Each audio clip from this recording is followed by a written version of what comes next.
পুরসভার চেয়ারম্যান এবং কাউন্সিলরের মধ্যে দ্বন্দ্ব চরমে। বৈদ্যবাটি পুরসভায় ফের প্রকাশ্যে শাসক দলের অন্দরের কোন্দল। অভিযোগ, ওয়ার্ডে কোনো কাজ হচ্ছে না, ওয়ার্ডে বেহাল রয়েছে রাস্তা, বেহাল রয়েছে নিকাশি ব্যবস্থা। এমনটাই অভিযোগ করছেন বৈদ্যবাটির 20 নম্বর ওয়ার্ডের কাউন্সিলর। এমন অভিযোগ জানিয়ে তিনি বিধায়ক আর চেয়ারম্যানকে চিঠি দিয়েছেন। চিঠি দেওয়া হচ্ছে পুরসভার শাসক দলেরই কাউন্সিলর। কাজ না হলে পুরসভা ঘেরার হুঁশিয়ারি দিচ্ছেন কাউন্সিলর।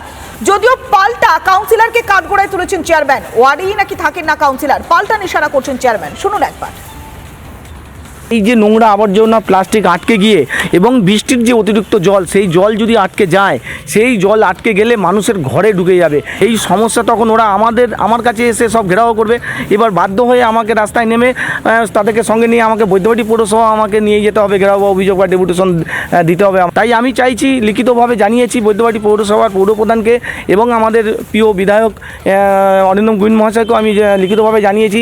এবং ড্রেনটা এখনও পর্যন্ত হয়নি, যেটা বলেছিল 1 মাসের মধ্যে হবে।